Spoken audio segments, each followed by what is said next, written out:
13 qershor, viti 1920. Ora është afërsisht 1 pasdite. Dielli i Parisit bie me atë butësi tipike të mesdites franceze mbi guret e bardhë të Rue de Castiglione dhe njerëzit kalojnë nëpër trotuaret elegante të lagjes vendme pa asnjë ndjenjë rreziku, pa asnjë paralajmërim, pa asnjë shqetësim nga ato që do të ndodhin brenda disa sekondave. Pranë hyrjes së Hotel Continental, një burr me uniformë generali të ushtrisë franceze, me yje të artë, me dekorata të shkëlqyera, me pozën e dikujt që beson se është i paprekshëm, del ngadalë nga ndërtesa, duke shkelur mbi guret e lashtë parizian me këmbët e veshura me çizme lustër. Ky burr është Esad Pash Toptani, 57 vjeç, politikani shqiptar më i pushtetshëm, më i pasur dhe, sipas shumicës dërmuese të kompatriotëve të tij, më i urryer i kohës. Aty, në mesin e rrugës, ndërmjet kalimtarëve të shpërqendruar dhe makinave të hershme të shekullit të 20, një njeri i ri i pret. Avni Rustemi, 25 vjeç, student shqiptar, me fytyrën e qetë si mermeri. Në xhepin e tij, e ftohtë dhe e rëndë si e ardhmja, fshihet një revole Mark Smith & Son. Ai e ka bler atë armë me para të cilat, sipas historianëve, nuk mund t'i kishte grumbulluar vetë, një student i varfër, larg adheut, pa burime të dukshme, pa mbështetje zyrtare, pa asnjë shpjegim logjik për financimet e tij të fshehta. 2 krisma. Një plumb preket në qafën e Esadit duke i prerë arterien dhe kordat zanore, ai nuk do të therras, nuk do të lëshoj asnjë fjalë të fundit, do të bjerë i heshtur mbi trotuarin e Parisit me fytyrën e ngulur në gur. Plumbi i dytë godet gjoksin. Gjaku spërkasi uniformën franceze, ato dekorata të artë, ato yje të shkëlqyeshëm, duke i ngjyrosur me ngjyrë të purpurt. Policia franceze, kur mbërriti pas pak minutash, mendoi fillimisht se kishte rënë viktim një general i lartë francez, sepse uniforma fshinte identitetin e vërtet të njeriu të shtrirë në trotuar, jo frëngu, jo ushtaraku, por albanezi, tradhtari, kolaboracionisti, kreu i një rebelimi kundër qeverisë ligjore të adheut të tij. Avni Rustemi nuk iku. Hodhi armën. Nipi i Esadit, Tazim dhe disa kalimtar francez e kapën dhe e rahën brutalisht, derisa policia ndërhyri dhe e arrestoi të mbuluar me gjak, me rroba të grisura, me trupin e mavijosur, por me sytë ende të qetë, të vendosur, pa asnjë shprehje pendimi. Kjo qetësia e tij, ky refuzim i çdo emocioni të zakonshëm, kjo gjë, mbi të gjitha të tjera, bëri që Paris të shikonte me sytë hapur dhe veshët drejt historisë shqiptare që do të zbulohej ngadalë, kapitulli pas kapitulli, gjatë muajve të ardhshëm. Por ajo që ndodhi në Paris atë pasdite të qershorit nuk ishte thjesht vrasja e një politikani të urryer. Ishte fundi i një guerre të fshehur, fundi i një qeverie që po shembej, dhe fillimi i një misteri që historianët shqiptar e diskutojnë ende sot: kush e urdhëroi? Kush e financoi? Kush e dërgoi Avni Rustemin në Paris dhe kush, 15.000 kilometra larg, priste me frymën e ndalur rezultatin e atij plumbi? Dokumentet arkivore të gjykatës së Seine, transkriptet e procesit gjyqësor të mbajtur 6 muaj më vonë, kujtimet e Sejfi Vllamasit dhe faqet e shtypit francez të kohës, Le Figaro, Le Petit Parisien ruajnë copat të së vërtetës. Por copat e rëndësishme, ato që do t'i ndriçonin rrugët e financimit, emrat e atyre që dhanë urdhrin, kanalet diplomatike nëpër të cilat u dërgua lajmi para dhe pas vrasjes, ato copa kanë humbur, ose janë fshehur me kujdes të jashtëzakonshëm nga duart e atyre që kishin interes të fuqishëm që e vërteta të mbetej e varrosur. Sepse pas atij plumbi të dytë në uniformën franceze të Esad Pash Toptanit, Shqipëria shpëtoi nga lufta civile. Dhe dikush shumë i fuqishëm, shumë i mençur dhe shumë i kujdesshëm, duhej ta dinte se ai plumb do të vinte. A mund të jetë e mundshme që një student i vetmuar të kishte llogaritur me aq saktësi momentin historik, të kishte financuar rrugëtimin e tij nga Roma drejt Parisit, të kishte paguar qëndrimin e gjatë, blerjen e armës, dhe më pas mbrojtjen e nga njëri ndër avokatët më të shtrenjtë të Francës, gjithçka nga kursimet e tij personale? Apo ky plumb i vetëm kishte pas tij një dorë tjetër, shumë more të fshehur, shumë more të fuqishme, dorën e shtetit? Kapitulli i 2. Kthehuni në kohë 6 muaj para se krismat të dëgjohen në Rue de Castiglione. Janar 1920. Shqipëria është një vend që sapo ka shpëtuar nga coptimi, një vend ku kufijt nuk janë vendosur ende, ku çdo fuqi e madhe europiane e shikon si teren mundësor për influencë dhe kontroll. Kongresi i Lushnjës mblidhet dhe formon qeverinë e re, qeverinë e parë me karakter vërtet kombëtar pas shpërbërjes graduale të perandorisë osmane. Kryeministër emërohet Sulejman Delvina, diplomat i rafinuar, njeri i fjalës së matur dhe i heshtjes strategjike, njeri që e dinte se çdo fjalë e tepërt mund t'i kushtonte shtetit të tij të brisht ekzistencën. Dhe pikërisht atë muaj, Kongresi i Lushnjës bën diçka simbolikisht të rëndësishme, e shpall Esad Pash Toptanin tradhtar të kombit. Kjo nuk ishte thjesht një deklaratë politike, ishte një dënim publik, një heqje e të drejtave, një nishane mbi kokën e një njeriu shumë të fuqishëm dhe shumë të rrezikshëm. Esad Pasha, që ndodhej në Paris, e dëgjoi këtë lajm dhe e kuptoi kuptimin e tij të vërtetë. Qeveria e re nuk do ta toleronte praninë e tij në arenën politike shqiptare. Por Esadi kishte besnikërinë e Francës, ai kishte shërbyer si aleat i Ententes gjatë luftës së parë botërore, kishte lidhje të ngushta me qarqet diplomatike franceze dhe serbe, kishte pasuri, kishte rrjete, kishte armë dhe besnik. Pranverë e vitit 1920. Ndërkohë që në Paris Esad Pasha dërgon fonde dhe udhëzime, në Shqipërinë e Mesme formohen njësi të armatosura besnike ndaj tij.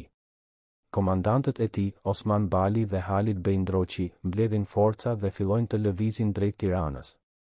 Qeveria e Sulejman Delvinës ndjehet si e rrethuar nga të gjitha anët, nga veriu, presioni diplomatik i Serbisë, nga jugu, interesat italiane, dhe nga brendia, trupat esadiste që po i afroheshin kryeqytetit. Ministri i Brendshëm, Ahmet Zogu, lufton në teren, i ri, ambicios dhe me një qetësi të ftohtë para rrezikut që pak njerëz e kishin. Imagjinoni sallën e qeverisë atë pranverë. Tryezat me dokumente të grumbulluara, fjeti i mundimit në sytë e ministrave, raportet që vijnë nga frontet e ndryshme me lajme gjithnjë e më të këqija. Delvina shëtit ngadalë përpara dhe prapa, me duart pas shpinës, me fytyrën e tij të pastruar nga çdo shprehje emocionale. Ai ka shpenzuar gjithë jetën duke mësuar se politika nuk bëhet me ndjenja, bëhet me llogaritje. Dhe llogaritja e kësaj çaste i thot një gjë të qartë dhe të tmerrshme: koka e gjarprit duhet prerë. Por si?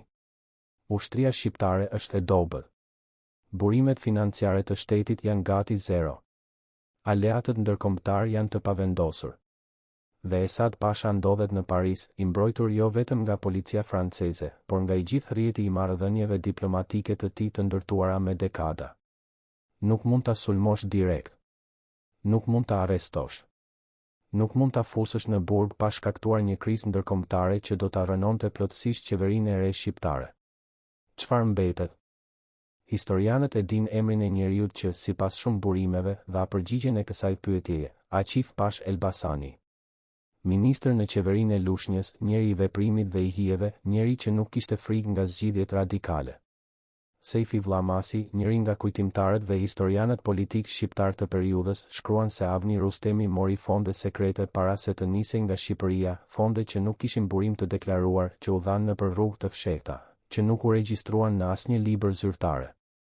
Nëse kjo është e vërteta, atëherë Aqif Pasha ishte arkitekti operacional, njeriu i cili e mbajti Delvinën të pastër nga detajet, njeriu i cili u kujdes që kryeministri të dinte sa duhej të dinte, dhe asgjë more.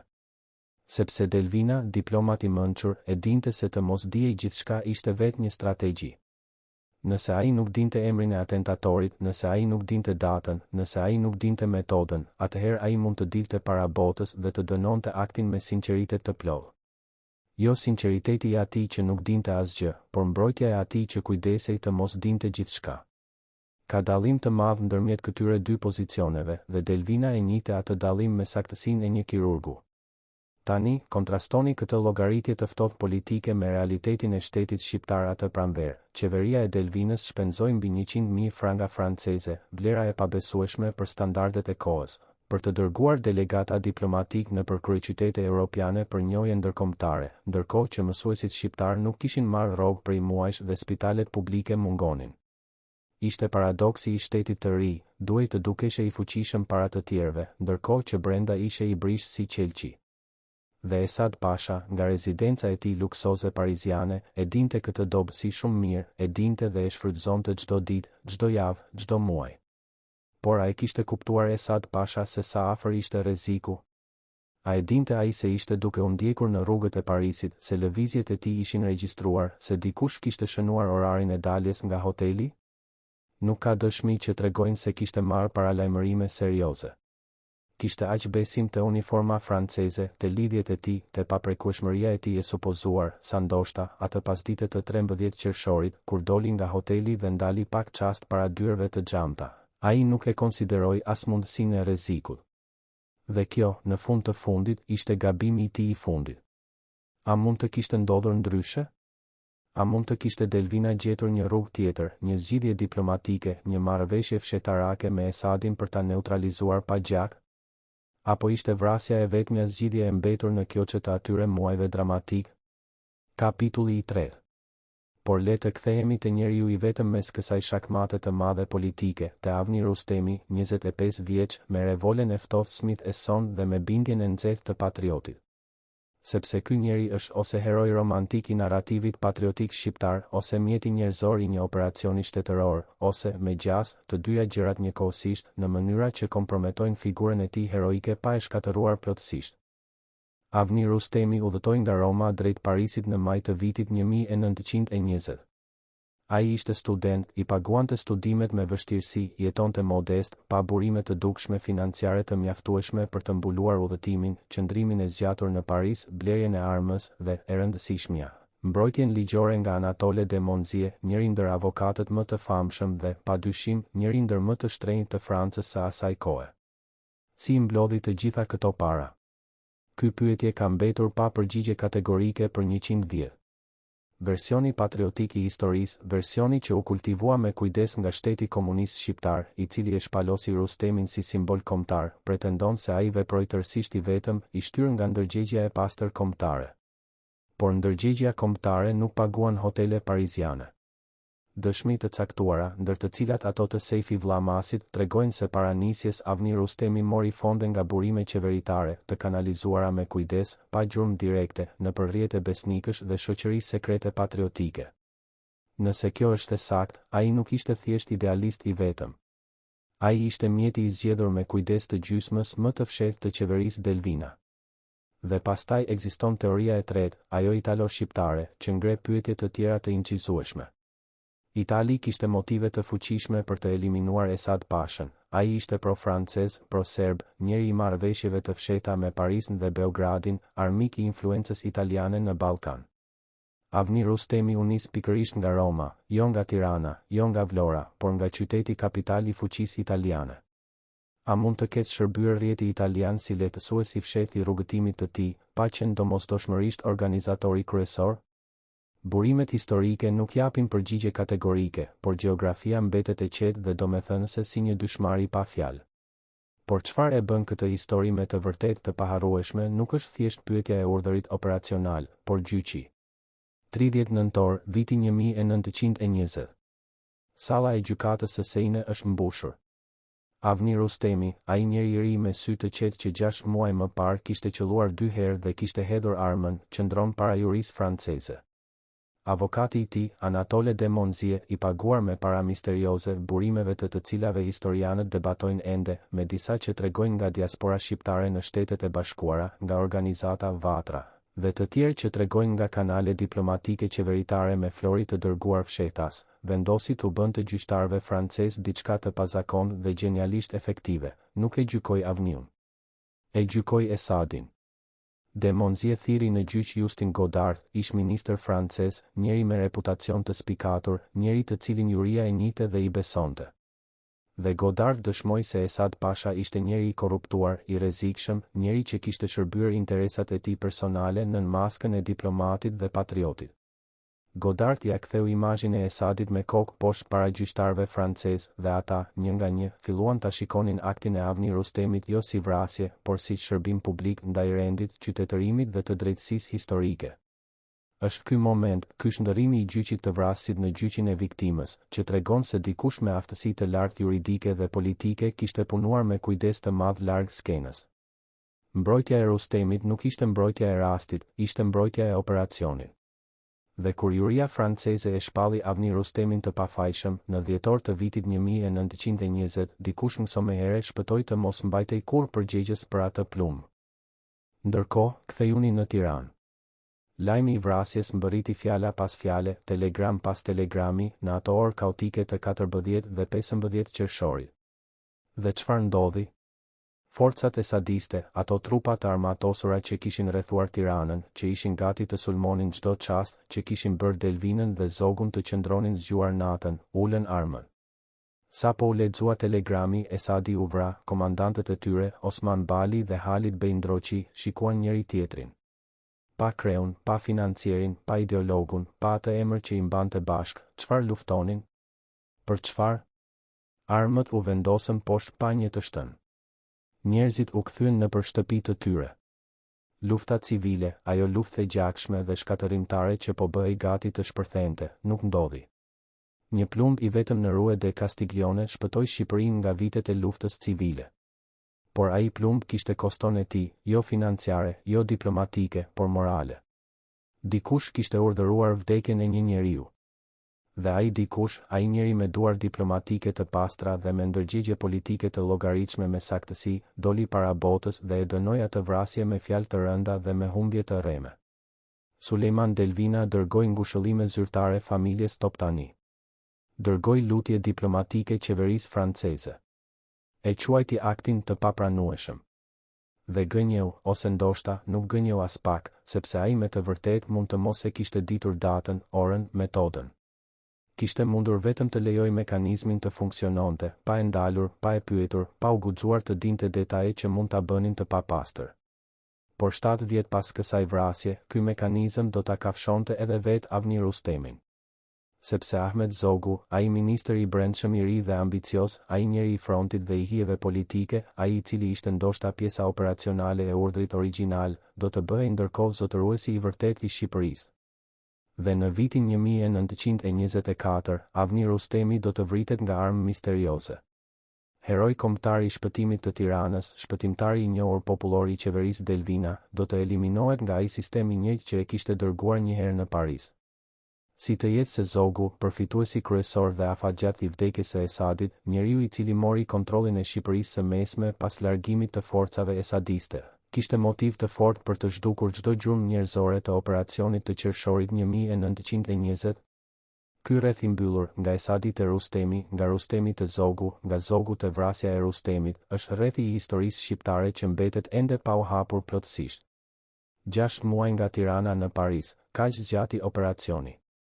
Por misteri i tij zgjat 100 vjet dhe po vazhdon. A do të hapet ndonjëherë ky rreth e rreth?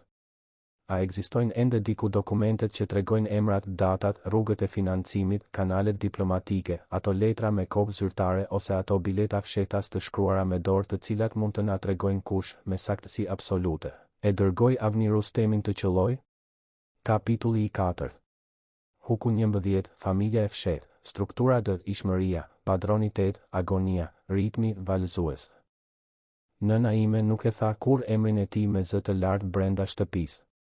Kështu filloi dëshmia e vetme e dhënë ndonjëherë nga një antar i afërt i familjes Delvina, fjalë të regjistruara në margjinat e kujtimeve të shkrimar në vitet e gjata të diktaturës shqiptare, fjalë të cilat historianët i kanë lexuar pa i kuptuar kur plotësisht rëndësinë e tyre të vërtetë. Çfarë fshihej pas asaj heshtjeje familjare? Çfarë dinte familja e Sulejman Delvinës, ajo familje e vogël dhe e heshtur, e mbajtur larg skenave të politikës, për ngjarjet e qershorit 1920? Dhe pse, kur emri i Avni Rustemit shpallet hero kombëtar e pret Tirana me lule dhe tubi me gëzimi, kryeministri qëndroi në shtëpinë e tij me dritat e fikura dhe deri vonë të natës nuk doli para popullatës. Sulejman Delvina kishte lindur në Gjirokastër në vitin 1874, brenda një familjeje të kultivuar që e kishte dhënë fëmijëve dijen si mburojën e vetme të besueshme kundër botës. Kishte mësuar turqisht, frëngjisht dhe arabisht përpara se të shkel këmbën në Universitetin e Stambollit dhe aty kishte kuptuar diçka thelbësore, se diplomacia nuk kishte të bënte me fjalët e thëna, por me ato të patreguara. Kishte parë si perandori shembej, si aleancat ndryshoheshin brenda natës, si njerëzit e pushtetit të dieshëm bëheshin kurbane të pushtetit të nesërm. Dhe kishte vendosur të mos lejonte kurrë që shprehjet e fytyrës të tregonin atë që mendja po llogariste. Bashkëshortja e tij e dinte këtë karakter me çdo fije të trupit të saj. Ajo kishte mësuar gjatë viteve të gjata të martesës, të jetojë me njeriun i cili kurrë nuk e shprehu frikën e tij me fjalë, i cili kurrë nuk rrëfeu dobësinë e tij me lot, i cili kur nuk e lejoj vetveten të qante madje edhe kur raportet e tmerrshme vinin në val njëri pas tjetrit gjatë atyre natëve parandase të muajit qershor. Ajo kishte mësuar t'i lexonte shpatullat e tij, kur ishin të drequra, e dinte se gjërat ishin nën kontroll, kur ishin të shtrënguara lart dhe të heshtura, e dinte se diçka e rëndë dhe e patregueshme po ndodhte. Natën e 12 qershorit, natën para vrasjes, Delvina nuk fjeti. Kjo nuk është spekulim, është e dokumentuar tërthorazi nga shënimet e ndihmësit të tij personal, i cili regjistroi se kryeministri kishte urdhëruar 2 herë kafe gjatë natës dhe kishte dërguar 3 mesazhe diplomatike kodike drejt kanaleve të ndryshme. Bashkëshortja e tij la dritën e dhomës së gjumit ndezur. Ajo nuk e pyeti ku shkonte dhe çfarë bënte, ajo dinte se nuk do të merrte përgjigje. Por ajo dinte edhe diçka tjetër, se kur burri i saj qëndronte zgjuar tërë natën, bota do të ndryshonte deri të nesërmën pasdite. Dhe ndryshoi. Kur lajmi mbërriti nga Parisi, ato fjalë të shkurtra, kodike, të vendosura me kujdes jashtë çdo regjistrimi zyrtar të qeverisë, Delvina lexoi dhe vendosi letrën në tryezë. Ndihmësi i tij personal, i cili ishte i pranishëm, dëshmoi se kryeministri nuk tha asnjë fjalë. Qëndroi i palvizur për disa sekonda, aq gjatë sa ndihmësi filloi të ndihej i shqetësuar. Pastaj, ngadalë, u ngrit, shkoi drejt dritares dhe shikoi jashtë mbi Tiranën e qershorit të vitit 1920. Duart i kishte të lira krahas trupit. Shpina e drejtë. Asnjë shprehje e dukshme. Ky është portreti i njeriut të pushtetit në momentin e tij më njerëzor dhe njëkohësisht më të frikshëm, kur arrin lajmi që ke pritur, lajmi i cili shpëton gjithçka, lajmi i cili kushton jetën e dikujt dhe trupi refuzon të shfaqe as lehtësimin, as trishtimin, as asgjë nga ato emocione që një qenie njerëzore normale do t'i shfaqte automatikisht. Kjo aftësi për të kontrolluar fytyrën ndërkohë që mendja dhe shpirti po kapin njëkohësisht fitoren dhe faturën morale të fitores, kjo është çmimi i vërtet i pushtetit. Dhe Delvina e kishte paguar atë çmim me vite të tëra praktike dhe heshtje të disiplinuar. Ndërkohë, 25 kilometra larg Tiranës, në qytetin ku strehoheshin fëmijët e zyrtarëve qeveritar gjatë periudhave të rrezikut, djali i vogël i Delvinës po luante në kopshtin e jashtëm. Ai nuk dinte asgjë. Nëna e tij kishte kujdesur ti mos tregonte asgjë nga ato nata pa gjumë, asgjë nga ato raporte mbi forcat e sadiste që po afroheshin, asgjë nga ankthi i madh dhe i fshehur nën maskën e përditshme të familjes kryeministriale. Djali luante. Dielli ishte i ngrohtë. Dhe 150 kilometra larg, në Rue de Castiglione të Parisit, gjaku i Esad Pash Toptanit poftohej mbi trotuarin e gurit. Kur familja u mblodh atë mbrëmje, kur Delvina u kthye në shtëpi dhe djali i vogël vrapoi drejt tij, njeriu i cili kishte mbajtur fatin e Shqipërisë mbi supet e tij, u ul në karrige, e mori fëmijën në krah dhe nuk tha asnjë fjalë. Nuk shpjegoi asgjë. Nuk u gëzua me zë të lartë. Nuk festoi. Bashkëshortja e tij e shikoi dhe, sipas asaj dëshmieje të rrallë familjare, kuptoi gjithçka pa asnjë fjalë. Sepse ajo kishte shikuar të njëjtin fytyrë edhe herë të tjera, kur dikush kishte bërë atë që duhej bërë, dhe kur çmimi moral i saj do të mbetej i paguar para ndërgjegjes private shumë kohë pasi historisë publike do ta kishte shndërruar ngjarjen në fitore. Ky ishte njeriu i cili, ditën tjetër, do të nënshkruante letër ngushëllimi për familjen Toptani. Ky ishte njeriu i cili do të qëndronte para ambasadës franceze dhe do të thoshte me zë të qëndrueshëm se qeveria e tij e dënonte me forcë çdo akt dhune politike. Dhe ky ishte njeriu i cili, kur, as private nuk do të pranonte ndonjëherë se dinte, ose se kishte lejuar të dinte, çfarë kishte ndodhur atë natë kur ndezi 2 kafe dhe dërgoi 3 mesazhe kodike. Por çfarë ndjente ai me të vërtetë, brenda asaj heshtje familjare, prapa asaj dritareje mbi Tiranën e qershorit, kur kuptoi se ishte shpëtuar? A ndjente kënaqësi? A ndjente frikë? A ndjente ndoshta diçka shumë më të ndërlikuar, atë ndjenjë të rëndë dhe të pashmangshme që vjen kur zgjidhja e drejtë dhe zgjidhja e pastër morale nuk kanë qenë kurrë e njëjta gjë? Kapitulli i 5. Huku 7, sekretet mjekësore, gjeneza e urrëties, struktura M, jeta e 2 fish, padroni 6, çarje, ritmi kontrastues. Mbani mend çastin kur kuptuat se njeriu që e kishte fytyrën e ligjit dhe gjuhën e rendit ishte, prapa dyrëve të mbyllura, pikërisht kundrati i çdo gjëje që pretendonte. Ky çast, ky çarje mes maskës publike dhe realitetit privat, është njëra ndër eksperiencat më traumatike që historia politike mund t'i ofrojë një populli. Tani imagjinoni se e gjithë kjo tradhti e fshehur kishte emër, Esad Pash Toptani. Njeri që kishte luajtur patriotin para gjysmës së Europës, ndërkohë që prapas skenës negocionte coptimin e ardheut të tij me cilindo që ofronte çmim të mjaftueshëm.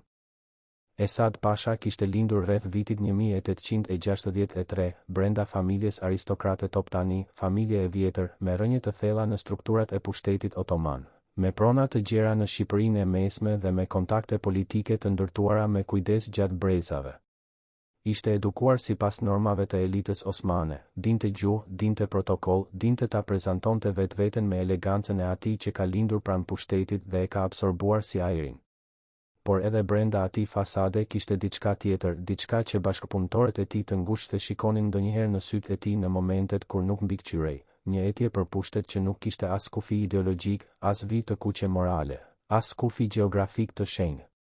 Ai e kuptoi shumë herët se gjëja më e vlefshme në politikën ballkanike nuk ishte bindja, nuk ishin parimet, ishte fleksibiliteti absolut. Kishte shërbyer për andorinë osmane me besnikëri deklarative, ndërkohë që i hapte rrugën influencës serbe në Shqipëri. Kishte pretenduar unitin kombëtar shqiptar, ndërkohë që me dorën tjetër nënshkruante marrëveshje sekrete me Beogradin që garantonin territor shqiptar Serbisë.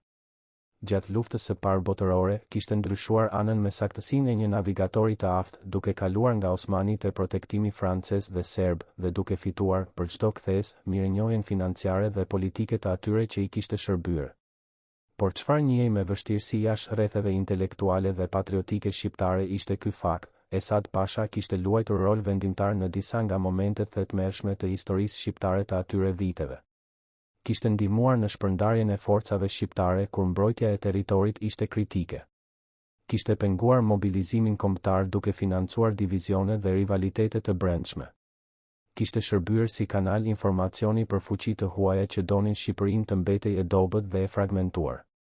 Dhe kishte bërë gjithë këtë me një saktësi të frikshme, duke e mbajtur veten gjithmonë pak jashtë goditjes direkte, duke e vendosur gjithmonë ndërmjet vetes dhe fakteve kompromituese atë shtresë pluhuri diplomatik të cilën ta hiqte kur nuk mund t'ia dilje me prova të plota. Ndërkaq, Esad Pasha e donte luksin me intensitetin e dikujt që i friksohet humbjes së tij. Në Paris, ai banonin në një nga hotelet më elegante të lagjes vendme, Hotel Continental, me korridor të marmort, me shërbëtor të uniformuar, me ushqim të cilësisë së lartë. Shpenzimet e tij ditore i ka përcenin mundësitë e shumë familjeve shqiptare për muaj të tërë. Uniforma e generalit francez që mbante, me yje të artë dhe dekorata të shkëlqyeshme, nuk ishte rastësi protokollare, ishte zgjedhje e vetëdijshme e njeriut i cili donte të tregonte se i përkiste botës tjetër, botës, asaj Europës aleate dhe fituese, jo Shqipërisë së varfër dhe të papërcaktuar. Kjo uniform, ky detaj duket i vogël, por është i rëndësishëm me thellësi, tërbonte patriotët shqiptar me intensitet të jashtëzakonshëm. Sepse veshja e uniformës franceze, veshja e saj me krenari dhe ostentacion, nënkuptonte, nuk jam juaj. I jam larguar rendit tuaj. Unë jam i mbrojtur nga ata që kanë fituar luftën botërore dhe ju, qeveria juaj e lushnjës, ju kryeministri juaj Delvina, ju student Rustemi, jeni vetëm historian të dëshpërimit kombëtar që i kanë lamentime pas shpinës sime. Por prapa kësaj uniformes kishin gjëra të tjera, gjëra të cilat publiku nuk i dinte dhe të cilat treguan fytyrën e dytë të Esad Pashës. Shëndeti i tij, sipas informacioneve të caktuara, kishte filluar të dobësohej gjatë viteve të fundit, ekzistojnë aluzione të shpërndara në përkujtime dhe korrespondencë private që sugjerojnë probleme mjekësore të fshehura me kujdes, probleme të cilat e bënin të kuptonte se harxhimi ishte real dhe koha po kufizohej. Kjo, sipas analistëve historik, mund të ketë shtuar urgjencën e tij për të rivendosur kontrollin mbi Shqipërinë e Mesme sa më shpejt, jo nga durim strategjik, por nga nxitimi i dikujt që ndjen vonimin si armik personal. Dhe ja ku gjendet çarja reale, ajo çarje ndërmjet fytyrës publike dhe realitetit privat. Esad Pasha kishte ndërtuar gjithë karrierën e tij mbi idenë se ai ishte i domosdoshëm, se askush, as francezët, as serbët, as shqiptarët, nuk mund ta menaxhonin Ballkanin pa kontributin e tij unikal. Por deri në vitin 1920, kjo ide po tregonte ndokun e saj të rrem. Francezët ishin lodhur nga zotimet e tij të papërmbushura. Serbët e kishin gjetur zogun si partner më të besueshëm për interesat e tyre afatshkurtra. Dhe shqiptarët, populli i cilit i kishte shitur dhe ribler lirin disa herë, e kishin deklaruar hapur tradhtar dhe e kishin dëbuar nga çdo ligjshmëri politike. Njeri që beson se është i domosdoshëm dhe zbulon se nuk është, ky njeri bëhet i rrezikshëm me mënyrë specifike. Ai nuk tërhiqet. Ai nuk pranon realitetin. Ai shton bastet. Dhe Esad Pasha pa të shtuar bastet, po financonte rebelimin e armatosur, po organizonte sulmin mbi Tiranë, po llogariste se duke krijuar kaos të mjaftueshëm do të bënte Europën ta shikonte si zgjidhjen e vetme të mundshme për stabilitetin shqiptar. Ishte strategjia e njeriut të dëshpëruar i veshur me uniformën e njeriut fitues. Atëherë, dy gjëra ekzistonin njëkohësisht, si dy shtresa të së njëjtës realitet, Esad Pasha i uniformës dhe i hoteleve luksoze, dhe Esad Pasha i planeve të dëshpëruara dhe i shëndetit po lodhet, i njeriut që e dinte intuitivisht se epoka e tij po mbaronte dhe po bënte betejën e fundit me të gjitha mjetet e disponueshme. Dhe pikërisht kjo bashkëjetesë e arrogancës publike dhe e panikut privat e bënte atë një objektiv të domosdoshëm, jo thjesht të dëshirueshëm, për ata që donin ta eliminonin. Avni Rustemi, kur e ndoqi Esadin nëpër rrugët e Parisit gjatë atyre javëve të majit dhe qershorit, pa atë uniformë çdo ditë. Pa njeriun i cili ecte me krenari artificiale mbi guret e Rue de Castiglione, pa njeriun i cili nuk kthente kokën, nuk shikonte pas, nuk imagjinonte se dikush mund t'i kishte planifikuar fundin me aq saktësi. Dhe ndoshta, në ato orë të heshtjes mes vrojtimit dhe vendosjes, Rustemi nuk shikonte thjesht armikun e kombit, por simbolin e gjithë asaj çarjeje traumatike mes maskës dhe realitetit, mes pretendimit dhe tradhtisë, mes fjalëve të mëdha dhe veprave të ulta. Ky simbol, ky njeri me uniformë franceze dhe me shpirt të shitur plot herë, a e meritonte mbarojën e tij? Kjo pyetje, mbi të gjitha të tjerat, mbeti pa u thënë me zë të lartë edhe nga ata të cilët, brenda vetes, ndjenin se e dinin përgjigjen. Kapitulli i 6. Huku 3, grupi sekret, struktura në paranoja, padroni 5, pulsim, ritmi, ngjeshës. Imagjinoni se jeni njëri nga 6 njerëzit në botë që din të vërtetën e plotë. Jo gjysmën e saj, jo versionin e censuruar, jo narrativin patriotik të ndërtuar me kujdes për konsumin popullor, por të vërtetën reale, emrat, datat, kanalet financiare, rrugët e komunikimit, kush i dha urdhrin, kush e mori, kush e ekzekutoi dhe kush e mbylli skedarin përgjithmonë me firmën e tij mbi letrën e ngushëllimit dërguar familjes Toptani. Tani imagjinoni se duhet të jetoni gjithë jetën me atë njohuri, duke fshehur jo vetveten, por vetë ngjarjen, duke heshtur çdo herë që publiku ngre pyetje, duke u shndërruar gradualisht nga aktori i historisë në vardisin e sekretit të saj. Ky ishte realiteti i atyre të cilët ishin brenda sistemit operacional të vrasjes së Esad Pashës. Aqif Pash Elbasani jetoi me atë sekret deri në fund të jetës së tij. Historianët që e kanë studiuar figurën e tij kanë vënë re diçka të pazakontë. Pavarësisht nga roli i dyshuar si arkitekt operacional i operacionit të qershorit, ai nuk la kur kujtime të strukturuara, nuk dha kur intervistë ku ta cek këtë periudhë me detaje, nuk shkroi kur asnjë faqe reflektive mbi vendimin e asaj pranvere. Ky boshllëk i dokumentacionit personal, ky refuzim i organizuar i memories, është vetë dëshmi e llojit të vet, dëshmi se kishte gjëra që as vet ai nuk i donte të shkruara, as private. Por çfarë ndodh kur shumë njerëz ndajnë të njëjtin sekret të madh? Çfarë ndodh me besimin mes tyre, mes atyre që din? Kjo është çasti ku paranoja futet ngadalë, si një çarje e hollë nëpër murin e bashkëpunimit, e pasgjithshme, e palvizur, por gjithmonë presen. Çdo njeri i sistemit fillon të pyes veten, sa di tjetri? A ka treguar? A ka regjistruar diçka? A ka mbajtur letër, dokument, provë të një farë lloji si mburoj personale kundër ditëve të pasigurta të ardhshme? Ahmet Zogu e ndjeu këtë lloj paranoje me intensitet të veçantë. Ai ishte njeriu i cili kishte kuptuar herët se fuqia dhe sekreti jetonin bashkë në të njëjtin shtëpi, dhe se njeriu i cili mbante sekretin tënd mund, po kur ti dilte nga radha e interesit, të bëhej armiku yt më i rrezikshëm. Zogu kishte karakter i veçantë ndaj informacionit, e grumbullonte me disiplinë, por nuk e shpërnda kur lirshëm, dhe kur nuk lejoi dikë tjetër të mbante mbi të informacion që mund të kishte vlerë shantazhi. Avni Rustemi ishte pikërisht ai lloj informacioni i gjallë, njeriu i cili, nëse kishte njohje direkte me organizimin e operacionit, nëse kishte marrë fonde nga rrugët qeveritare, nëse kishte takuar cilindo prej njerëzve të rëndësishëm para nisjes, mund të tregonte. Jo domosdoshmërisht me qëllim tradhtie, por thjesht me kalimin e viteve, me ngushtësinë e marrëdhënieve humane, me rrëshitjet e mundshme të një historie të mbajtur shumë gjatë brenda. Dhe Rustemi, pasi u kthye si hero kombëtar në fund të vitit 1920, pas triumfit të tij në gjykatën franceze, pas pritjes popullore në Vlorë, pas shndërrimit të tij në simbol kombëtar, nuk u qetësua. Ai vazhdoi të jetojë jetën publike, të shprehet politikisht, të paraqitej në mbledhje dhe debate, të ndërveprojë me njerëz të ndryshëm, të jetojë si qytetar i dukshëm dhe aktiv. Ai ishte goja e hapur e një sekreti të mbyllur, gjithmonë i pranishëm, gjithmonë i dukshëm, gjithmonë mundësia e pikëzës ku zinxhiri mund të çahej. Zogu e la kohën të punoj. 4 vite. 4 vite gjatë të cilave ndërtoi pushtetin e tij, largoi rivalët, konsolidoi kontrollin mbi strukturat e shtetit shqiptar dhe e vendosi veten si figurë të padisputueshme të politikës kombëtare. Dhe pastaj, në vitin 1924, Avni Rustemi u vra. Heroi i 13 qershorit, shpëtimtari popullor i Tiranës, studenti idealist i Parisit, u eliminua me armë, ashtu si kishte eliminuar edhe ai vetë. Mënyra se si historia e regjistroi këtë vrasje është, në vetvete, analizë politike e rëndë. Shteti komunist shqiptar, i cili e glorifikoi Rustemin si hero e martir, e trajtoi vrasjen e tij si krim të reaksionit, si akt të armiqve të kombit.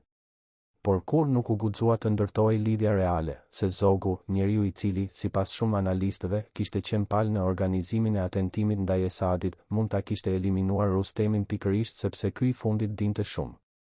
Kjo lidhje, ky rreth i brendshëm i dhunës politike të ndërtuar mbi sekretet e ndara, mbeti tabu e dyfisht, e patregueshme si nën regjimin e Zogut, dhe e pahapshme si nën regjimin komunist që e kishte trashëguar heroizimin e Rustemit sigur themeli të narrativit të vet. Por le t'i kthehemi paranojës, sepse ajo nuk jetoi vetëm brenda Zogut. Delvina vet, pas largimit nga kryeministria, kaloi vitet e fundit të jetës së tij në qetësi të detyruar. Historia nuk ka regjistruar deklarata të forta, kujtime të hapura, rrëfime retrospektive nga ky njeri i cili kishte qenë kryeministri i momentit historik të formimit të shtetit shqiptar. Kjo heshtje e tij e zgjatur, as krenari publike, as gjykim retrospektiv, as asgjë, flet vetë. Njeriu i cili dinte shumë dhe e dinte se çfarë mund të kushtonte e dia e tepërt, zgjodhi të jetojë nën pragun e dukshmërisë historike me të njëjtën logjik me të cilën kishte qeverisur, duke lënë gjurmën sa më të vogël të mundshme.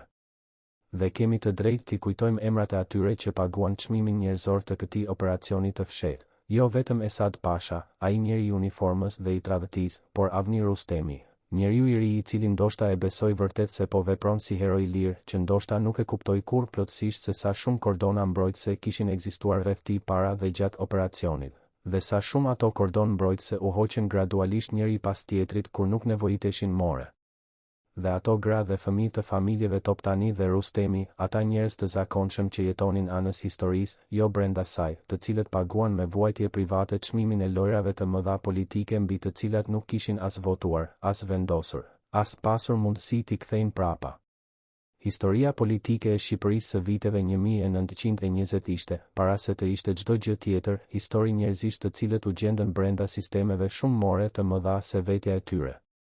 Delvina kishte ndërtuar një sistem të mbyllur sekreti dhe të pamohueshëm. Zogu e kishte trashëguar atë sistem dhe e kishte përdorur me metodë edhe më të ftohtë. Dhe sistemi, si çdo mekanizëm i ndërtuar mbi frikë dhe heshtje, kishte krijuar paranojen e tij të brendshme, atë ciklin ku askush nuk besonte plotësisht askënd, ku çdo njohuri kthehej me kalimin e kohës në risk, dhe ku zgjidhja e rrezikut të njohjes ishte, si gjithmonë në politikën e ashpër, heqja fizike e atij që dinte. Ky rreth nuk u mbyll me vdekjen e Rustemit. Mbeti hapur, i padukshëm, i patregueshëm, si ato plagë të thella që djegin edhe kur sipërfaqja duket e shëruar. Mbeti i hapur nëpër dekadat që pasuan, nëpër ndryshimet e regjimeve, nëpër rishkrimet e historisë, nëpër monumentet e ngritura dhe të rrëzuara, si pyetja e vetme që askush, as historiografia shqiptare, as arkivat franceze, as kujtimtarët e mbijetuar, nuk ka guxuar ta sjellë deri në fund të saj logjik. E keni kuptuar drejt, kur Sulejman Delvina shkroi fjalët e ngushëllimit për familjen Toptani, ai nuk po gënjente thjesht botën. Ai po i tregonte vetvetes, me çdo frazë diplomatike të kujdesshme, se ishte ende i Zotit ta kontrollojë narrativën, ta kontrollojë jo vetëm fytyrën e jashtme, por edhe kujtesën e tij të brendshme. Por kujtesa, si historia, refuzon të mbetet e kontrolluar përgjithmonë. Dhe pyetja mbetet atje, e ulur mbi gurët e heshtur të Rue de Castiglione. A kishte dikush, në ato net të gjata të qershorit 1920, parashikuar që gjurmët do të mbeteshin, jo në dokumente, por në vetë strukturën e ngjarjeve, në logjikën e pasojave, në mënyrën se si çdo sekret i madh politike lë pas tij, si hije formën e saktë të dorës që e ka krijuar. Kush e dinte gjithçka, dhe a jetoi ndonjëherë i qetë? Unë lexova me kujdes shënimet e shkrimtarëve 1 dhe 2. Hukët e përdorur janë 1, 10, 8, shkrimtari 1 dhe 11, 7, 3, shkrimtari 2. Mbeten të lira 2, 4, 5, 6, 9, 12. Për kulminacionin e kapitujve 7, 9 zgjedh, 6, tunele sekrete vende të fshehta, 9, orët e fundit, 12, Cuj Bono shpëtimtari i madh. Strukturat e zgjedhura, H, shpërbërja, J, shansi i fundit, I, fajtori kryesor. Padronet, 13, çekici, 10, dëshpërimi, 15, la vjerësi. Ritmet, mbytës, GJ, 7, nxitues, GJ, 8, akuzues, GJ, 9. Kapitulli i 7. Në nxatin e ndërtesave historike të Tiranës së vitit 1920, ekzistonin rrugë komunikimi të cilat nuk ishin regjistruar kurrë në asnjë hartë zyrtare. Takimet e caktuara nuk mbaheshin në sallonet qeveritare, mbaheshin në ambiente të vogla, private, pa shënime protokollare, pa regjistrues, pa dëshmitar të panevojshëm. Muret e atyre dhomave kishin dëgjuar gjëra të cilat, po t'i kishte shkruar dikush me besnikëri, do të kishin ndryshuar krejt mënyrën si ne sot kuptojmë fundin e Esad Pash Toptanit. Por askush nuk i shkroi. Dhe ndoshta, pikërisht kjo ishte e planifikuar me kujdesin e njëjtë si vetë operacioni. Pranverë e vitit 1920. Raportet vinin me ritëm të përshpejtuar nga të gjitha drejtimet. Forcat esadiste ishin duke lëvizur, jo si trupa çrregullte, por si kolona me drejtim dhe me qëllim. Osman Bali dhe Halid Bey Ndroçi dinin çfarë bënin, ata kishin marrë fonde, kishin marrë armë, kishin marrë urdhra nga njeriu në Paris i cili mbante uniformën e generalit francez dhe llogariste distancat gjeografike me llogaritësinë e ftohtë të atij që ka paguar. Tirana ishte objektivi. Qeveria e re ishte shënjestra. Dhe koha, nga çdo llogaritje logjike, po u mbaronte mbrojtësve. Aqif Pash Elbasani nuk flinte mirë atë periudhë. Kjo nuk është metaforë, është informacion i ruajtur tërthorazi, i mbledhur nga copëza kujtimesh dhe shënimesh anësore që historianët i kanë gjetur të shpërndara nëpër arkiva private. Njeriu i cili dinte si të vepronte në hijet, njeriu i cili kishte ndërtuar karrierën mbi aftësinë për të llogaritur pa emocione, edhe ai, atë pranverë, ndjente peshën e asaj çfarë po bëhej gati. Jo frikën e dështimit, por diçka tjetër, frikën e suksesit dhe të çmimit njerëzor që suksesi do të kishte. Bisedat e asaj kohe, ato biseda të rekonstruktuara me kujdes nga historianët e mëpasëm mbi bazën e dëshmive indirekte, të letërkëmbimeve të mbijetuara dhe të rrëfimeve të brezit të dytë, tregojnë një qeveri të ndarë mes dy lloje veprimi. Njëra rrugë, rezistenca e hapur ushtarake, mobilizimi i burimeve të pakta, betejë direkte kundër forcave esadiste. Kjo rrugë kishte logjikën e saj, ishte rruga e ndershme, rruga e dukshme, rruga që historia do ta regjistronte si rrugë konvencionale të shtetit të ri. Por kishte edhe llogaritjen e hidhur, ushtria shqiptare ishte e dobët, armëve u mungonte cilësia dhe numri, morali i trupave ishte i pasigurt, dhe mbi të gjitha, Esad Pasha do të mbetej edhe nëse shtypej rebelimi, do të mbetej në Paris, do të rimbushte forcat, do të provonte sërish. Rruga e dytë ishte ajo që nuk thuhej me zë të lartë, madje as ndërmjet njerëzve të sistemit. Rruga e dytë kishte formën e një pyetjeje të hedhur me kujdes, pa subjekt gramatikal. Çfarë ndodh nëse koka e gjarprit pritet, jo bishti? Kjo pyetje, ky formulim eliptik, ky refuzim i quajtjes me emër të asaj çfarë nënkuptohej, rrotullohej nëpër ambientet e mbyllura ku vendoseshin fatet e shtetit. Dhe Aqif Pasha, sipas shumicës dërmuese të analizave historike, e mori atë pyetje dhe i gjeti përgjigjen praktike. Avni Rustemi nuk ishte zgjedhje e rastit. Kjo gjë, edhe pa prova dokumentare të plota, shfaqet e qartë kur analizon profilin e tij, i ri, idealist, me besim të patundur te kauzja kombëtare, me aftësinë emocionale për të bërë atë që shumë të tjerë nuk mund ta konceptonin si mundësi reale. Shoqëritë sekrete patriotike shqiptare, ato organizata nëndes të cilat kishin mbjellë farat e kombëtarizmit gjatë dekadave të fundit të perandorisë osmane, ishin kanali i natyrshëm nëpër të cilin informacioni, financimet dhe udhëzimet mund të fluturonin pa lënë gjurmë institucionale. Rustemi ishte antar i atyre qarqeve. Ai e dinte gjuhën e tyre, e ndante besimin e tyre, e pranonte logjikën e tyre morale ku veprimi individual heroik mund të ndryshonte fatin kolektiv. Dhe fati kolektiv, atë pranver, kishte nevojë urgjente për ndryshim. Çfarë ndodh brenda një njeriu kur merr vendimin e asaj madhësie? Kjo pyetje, pyetja psikologjike, pyetja e brendshme, është ajo të cilën historia formale zakonisht e lë mënjan në favor të fakteve të matshme. Por faktet e matshme nuk tregojnë gjithçka. Avni Rustemi u nis nga Roma në Paris, ndoqi lëvizjet e Esadit me durim metodologjik gjatë javëve, bleu armën, priti momentin e duhur, dhe gjatë gjithë asaj kohe mbajti të fshehur brenda tij diçka që shumica e njerëzve nuk mund ta mbajnë të fshehur, qëllimin e fund. Jo zemërimin, zemërimi është i papërmbajtshëm, i dukshëm, i lexueshëm. Por vendosmërinë e qetë, shtollungun e ftohtë të atij që e ka llogaritur vetveten jashtë çdo hesapi personal dhe ka mbetur vetëm veprimi. Kjo cilësi, kjo qetësi e frikshme, ishte pikërisht ajo cilësi të cilën ata që e zgjodhen kishin identifikuar si të nevojshme. Sepse operacioni nuk mund të hidhej nga duart e dikujt i cili mund të kthehej prapa në momentin e fundit, i cili mund të tërhiqej nga frika, i cili mund të bënte gabim nga nervat. Duhej dikush i cili, sa po hidhte hapin, nuk do ta merrte syrin prapa.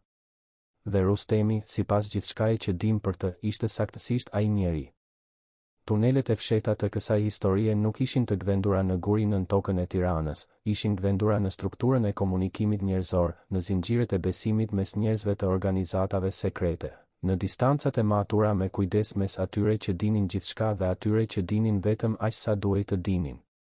Çdo nivel i atij zinxhiri ishte i mbrojtur nga ignoranca e kontrolluara e nivelit tjetër. Dhe kjo arkitekturë informacioni, kjo ndërtesë e fshehur nën sipërfaqen e qeverisë ligjore, ishte mjet mbrojtjeje po aq sa ishte kanal veprimi. Dritat e zyrës së Aqif Pashës ndizeshin vonë natën atë pranver. Askush nuk regjistroi çfarë bënte brenda. Asnjë protokoll nuk mbajti shënime për vizitat e caktuara, për letrat e dërguara nëpër korrier besnik, për paratë e kanuluara nëpër rrugë që nuk linin gjurmë buxhetore. Por sot, 100 vjet më vonë, ne jemi në gjendje ta lexojmë arkitekturën e asaj çfarë ndodhi, jo me dokumente, por me logjikën e pasojave, me analizën e rrjedhës së ngjarjeve, me pyetjen e thjeshtë që historianët e mirë e bëjnë gjithmonë. Kush kishte mundësinë, kush kishte motivin dhe kush, mbi të gjitha, kishte aftësinë organizative për ta ekzekutuar me aq saktësi? Jashtë dritareve të Tiranës, forcat esadiste po afroheshin. Brenda zyrave, makina e shtetit po punonte nëpër 2 nivele njëkohësisht, niveli zyrtar i dokumenteve dhe mbledhjeve dhe niveli tjetër, ai i padokumentueshëm dhe i pandryshueshëm. Të 2 nivelet po konvergjonin drejt të njëjtit pikë, drejt të njëjtit moment, ai pas dite e 13 qershorit, kur 2 krisma do të ndalnin jo vetëm zemrën e një njeriu, por tërë logjikën e forcave që e mbanin gjallë rebelimin. A mund ta kishte ndalur dikush këtë mekanizëm pasi e kishte vënë në lëvizje? A kishte moment pas të cilit kthimi prapa nuk ishte more i mundshëm, jo moralisht, por praktikisht? Dhe nëse po, kur ishte ai moment, dhe kush e kaloi i fundit, pa u kthyer? Kapitulli 8. Ka çaste kur historia ndalon dhe tregon fytyrën e saj biologjike, fytyrën njerëzore, jo institucionale. Kur njeriu i pushtetit nuk është more as simboli, as zyrtari, as figurën e piktuar nga propaganda, por vetëm trupi i lodhet, vetëm mishi dhe eshtrat që mbajnë peshën e vendimeve. Esad Pash Toptani, në muajt e fundit të jetës së tij pariziane, kishte arritur në atë pragje ku trupi fillon të tregojë llogarinë e viteve. 57 vjeç, moshë respektabile, por jo pleqëri, ai mbarte shënjestat e jetës të cilin e kishte jetuar. 10 vite nëpër intrigat e oborrit Osman, nëpër betejat politike të Ballkanit, nëpër negociatat e pafundme, nëpër ndryshimet e aleatëve dhe të armiqve që ktheheshin sërish aleatë. Çdo negociat kishte kushtuar diçka, jo vetëm kohë dhe energji, por edhe atë substancë të padukshme, por të matshme të cilën mjekët e quajnë vitalitet. Flokët i kishte gri dhe të holla. Fytyra e tij, që nëpër fotografitë e vjetëra tregonte ashpërsinë e gurtë të politikanit Osman të formuar, tani kishte fituar rrudhë të thella, jo rrudhat e pleqërisë serene, por rrudhat e stresit kronik, të gjumit të ndërprerë, të ankthit të vazhdueshëm të fshehur nën maskën e arrogancës. Arkivat franceze, ato dosje të pluhurosura të gjykatës dhe të Ministrisë së Brendshme, mbajnë të regjistruar detaje të vogla të rastit Toptani, raporti mjekësor pas vrasjes, protokolli i identifikimit, deklaratat e policisë.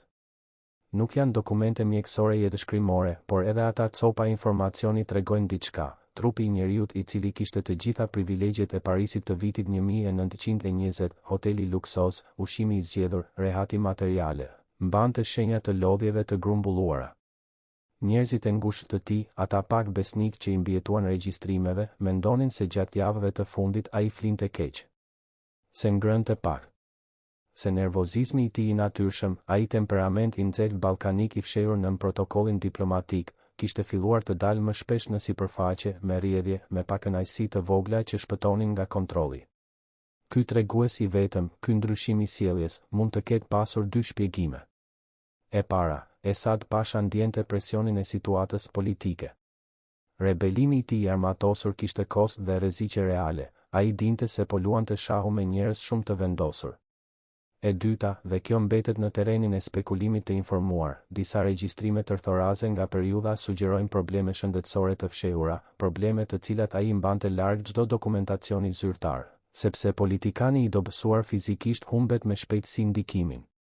Nëse kishte dobësi shëndetësore dhe shenjat indirekte sugjerojnë mundësinë, atëherë urgjenca e tij politike mund të ketë qenë edhe urgjenca personale e njeriut që ndjeu se koha po zgjatej me veprim, jo me pritje. Por le të fokusohen të diçka more konkrete, arkivat. Jo arkivat mjekësore, ato nuk ekzistojnë si burim i hapur, por arkivat politike dhe diplomatike të periudhës, ato copa dokumentare të cilat tregojnë formën e asaj çfarë u fsheh me kujdes. Pas vrasjes së 13 qershorit, qeveria shqiptare ndërmori diçka të jashtëzakonshme, zyrtarizoi humbjen me shpejtësi të mahniqshme. Telegrami i ngushëllimit u dërgua brenda 48 orësh. Deklarata publike e Delvinës u formulua dhe u transmetua me saktësinë e një dokumenti të punuar gjatë, jo të hartuar me nxitim, por të gatishëm, si të ishte shkruar duke pritur momentin e publikimit. Kjo shpejtësi, kjo rregullshmëri protokollare në mesazhet e qeverisë një shteti i cili ndryshe luftonte me burokracinë bazë, le të mendosh. Ndërkaq, dokumentet e brendshme të qeverisë nga ajo periudhë kanë boshllëqe. Jo boshllëqe të vogla, jo mungesa të rastit, por mungesa specifike të periudhave kritike.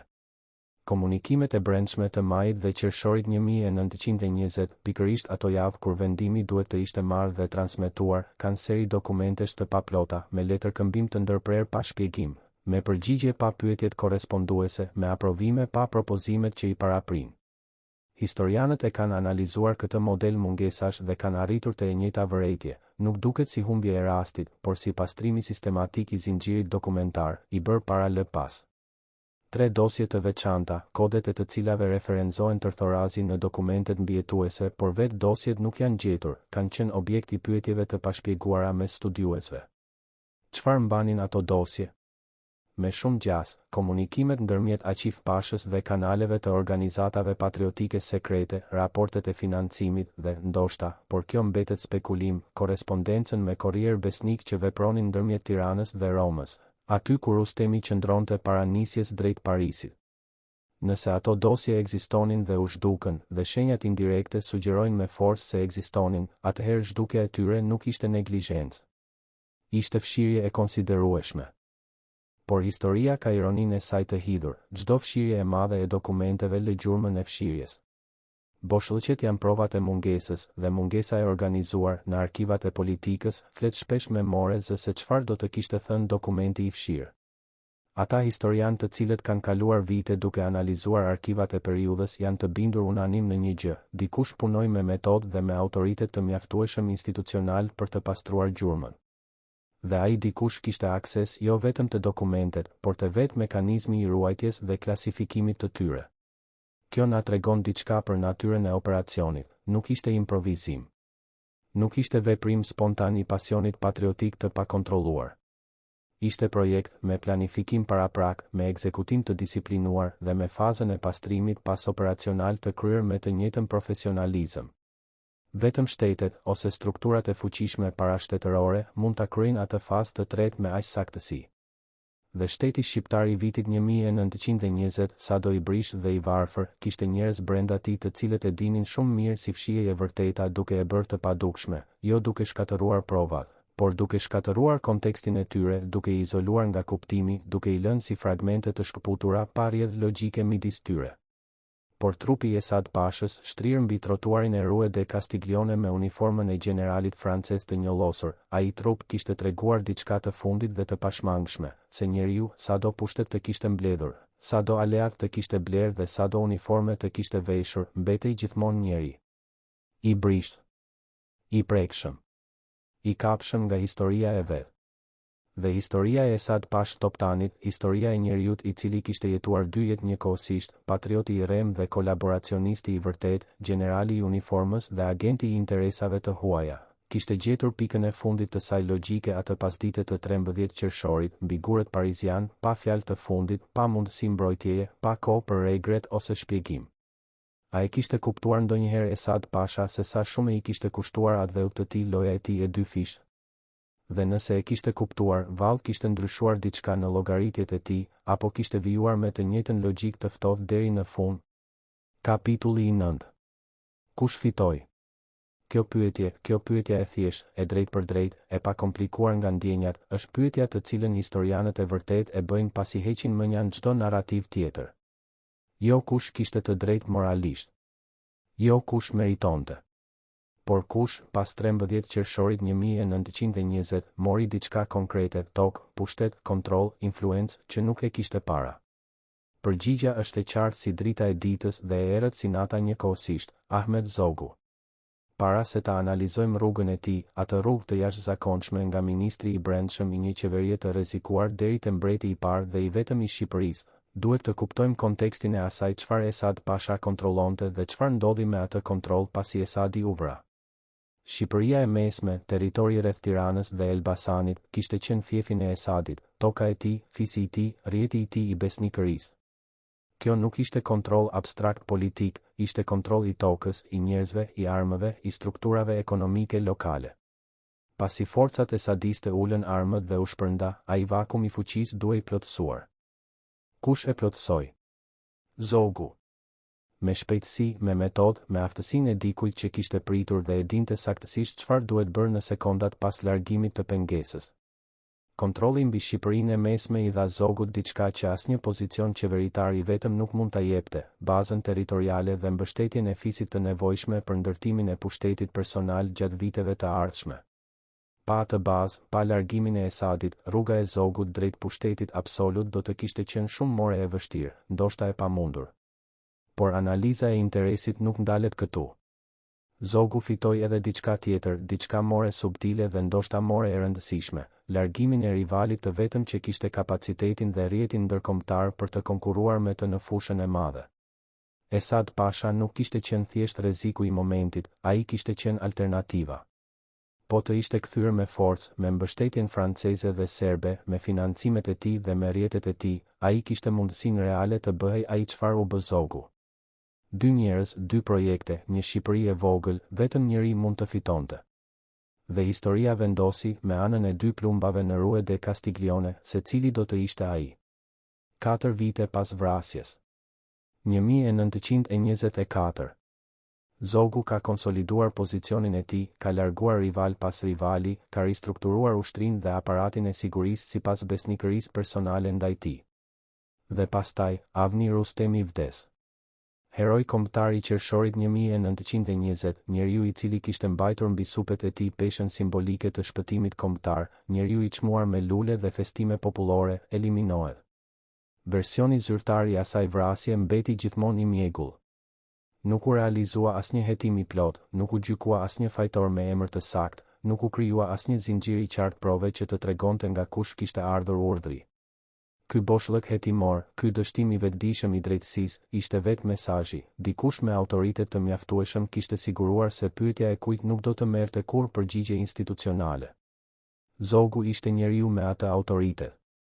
Jo sepse ky pohim ka prova direkte, dokumentare, kategorike, por sepse analiza strukturale tregon me forcë drejt tij. Ai kishte motivin, zhdukjen e dëshmitarit të gjallë të operacionit, ai kishte mjetet, kontrollin mbi aparatin e sigurisë. Ai kishte precedentin, modeli i largimit të pengesave njerëzore ishte bërë tipare e qeverisjes së tij, dhe ai kishte, mbi të gjitha, qëndrueshmërinë e ftohtë të atij që e kupton pushtetin si matematik, jo si moral.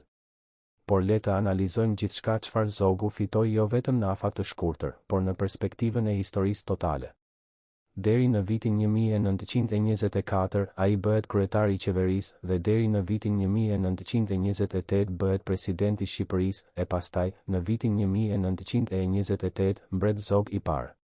Kontrollon shtetin, ushtrinë, shërbimin diplomatik, burimet ekonomike, lidhjet ndërkombëtare.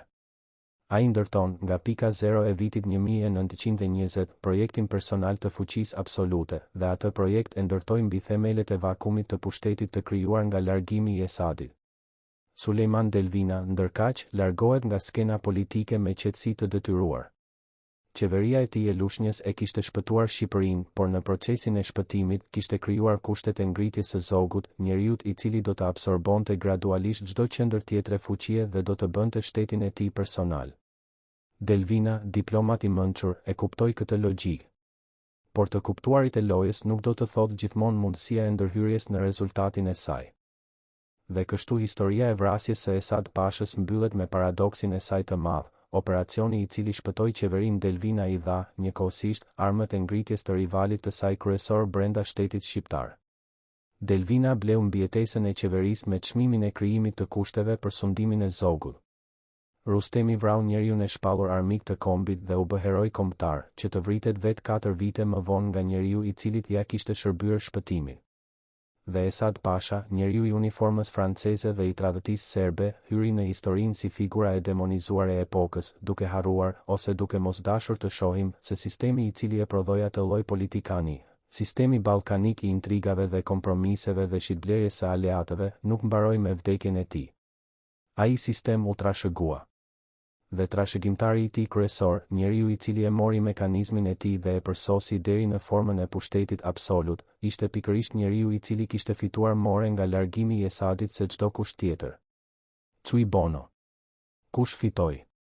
Kjo pyetje e lashtë juridike, kjo busull e thjeshtë dhe e besueshme e hetimit, tregon gjithmonë drejt të njëjtit emër kur analizon vdekjen e Esad Pash Toptanit dhe pasojat e saj 10 vjeçare.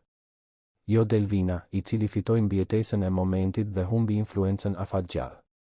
Jo Rustemi, i cili fitoi glorinë dhe e pagoi me jetën. Por Zogu, Ahmet Zogu, ministri i brendshëm i ri i cili luftonte me forcë kundër esadistëve ndërkohë që dikush tjetër në Paris e zgjidhte problemin me mënyrë definitive. Zogu ishte ai i cili grumbulloi pa zhurmë dhe pa festë publike tërë çfarë mbeti pas largimit të rivalit të madh.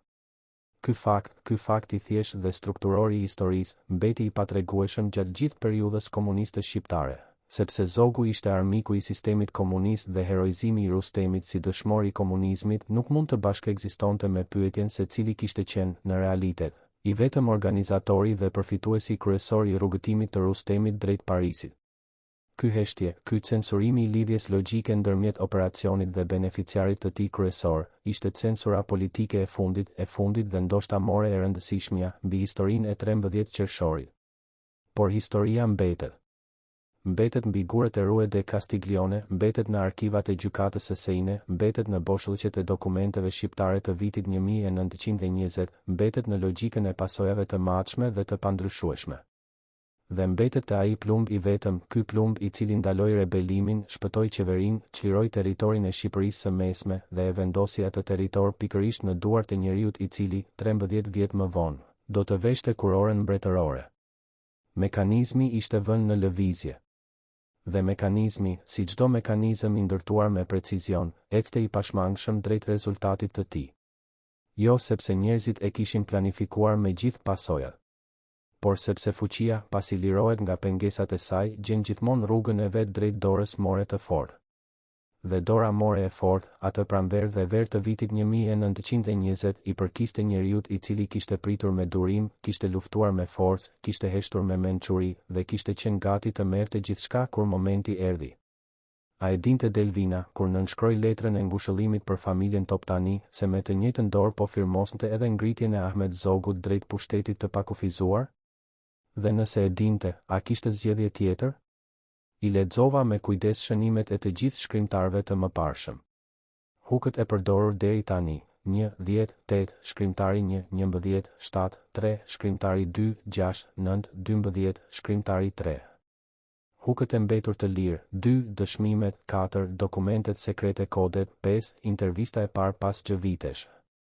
Zgjedh për kapitujt 10, 12. Kapitulli 10, Huku 4, Dokumentet sekrete, struktura K, goditja nga pas, padroni 9, vendimi, ritmi, ngadalësues. Kapitulli 11, Huku 2, dëshmimet, struktura L, shuarje, padroni 12, shuarje, ritmi, zbutës melankolik. Kapitulli 12, Huku 5, intervista e parë, struktura O, çmimi i pushtetit, padroni 4, rrëfimi, ritmi, gjaktot akuzues. Kapitulli 10. Shërbimi i inteligjencës së çdo shteti që dëshiron të mbijetojë mban dosje me kodet e fshehta. Jo të gjithë zyrtarët dinë kodet të caktuara. Jo të gjithë kanë akses. Dhe pikërisht kjo hierarki e aksesit, kjo piramidë e njohjes së kontrolluar, është struktura e fundit mbrojtëse e çdo operacioni shtetëror delikat. Qeveria e Sulejman Delvinës, sado e brish dhe e re, kishte kuptuar këtë parim dhe e kishte zbatuar me metodë gjatë atyre muajve dramatik të vitit 1920. Por arkivat, edhe ato të pastruara me kujdesin me të madh, lën gjithmonë diçka pas tyre.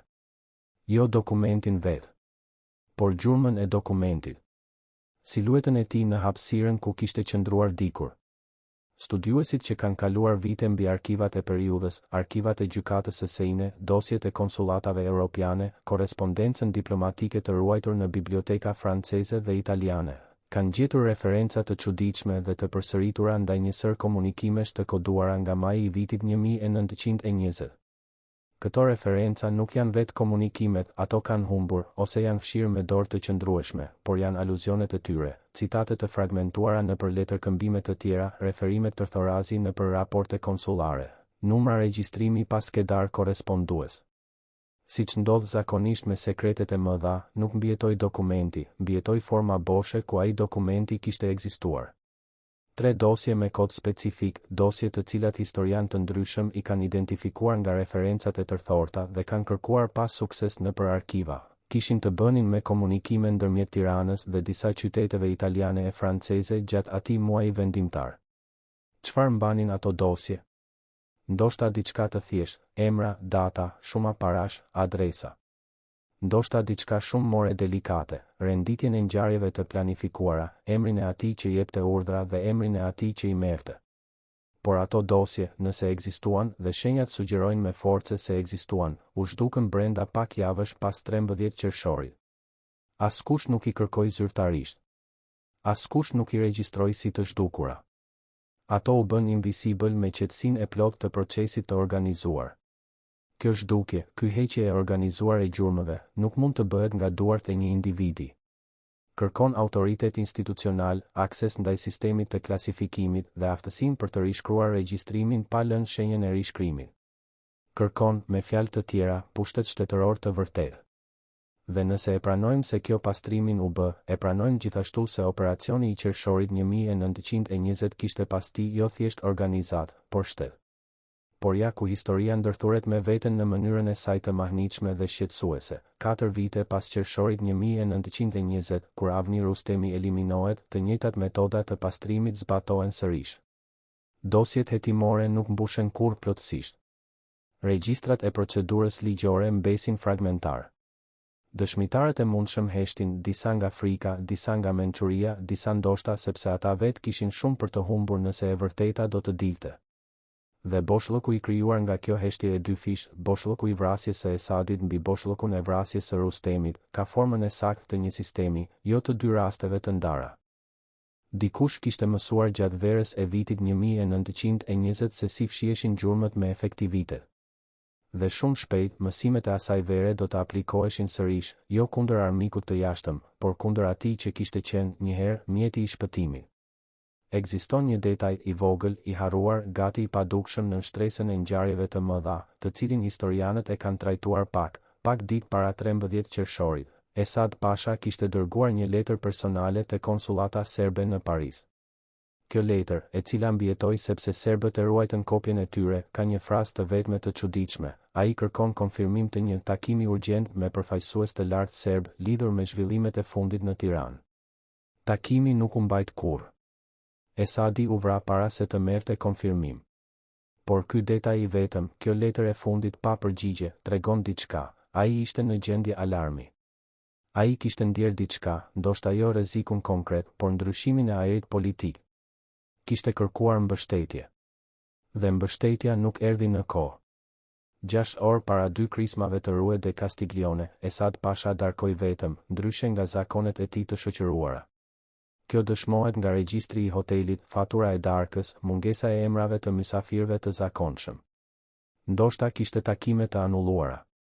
Ndoshta kishte marrë lajme që i kishin shfuqizuar orarin e zakonshëm. Ndoshta ishte vetëm rastësi. Por rastësia, kur ndodh saktësisht 6 orë para fundit, kur nuk ngelet thjesht rastësi në sytë e historianit. Ai njeri i cili kishte ndërtuar gjithë karrierën e tij mbi aftësinë për të pasur gjithmonë 2 dyrë të hapura, gjithmonë një alternativë, gjithmonë një aleat rezervë, atë mbrëmje qëndroi vetëm pas derës së mbyllur të dhomës së tij luksoze, ndërkohë që jashtë Parisi këndonte jetën e tij të përditshme pa ditur asgjë. A kishte ndier atë natë se porta e historisë po mbyllej?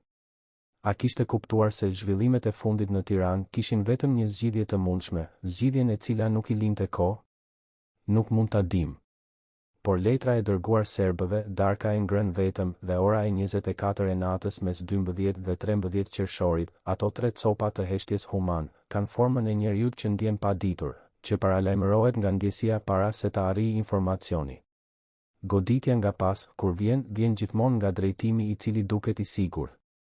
Esad Pasha e kishte frikën nga serbët e ndëruar, nga francezët e lodhur, nga shqiptarët e armiqsinë e hapët. Nuk e kishte frikën nga studenti i ri me revole, ai njeri i vogël i padukshëm mes turmës pariziane, ai i cili nuk kishte as uniform, as dekorata, as emër të njohur diplomatik, por kishte vetëm vendosmërinë e qetë të atij i cili e di se çfarë është dërguar të bëjë. Historia ka ironinë e saj të hidhur, njeriu i cili e kishte ndërtuar gjithë pushtetin e tij mbi vizibilitatin, mbi uniformat, mbi protokollin, mbi prezencën mbresëlënëse, u mund nga invisibiliteti total i atij që e priste. Esad Pasha shikonte dhe njihte fuqitë e mëdha, aleatët dhe armiqtë e mëdhenj, lëvizjet e mëdha diplomatike.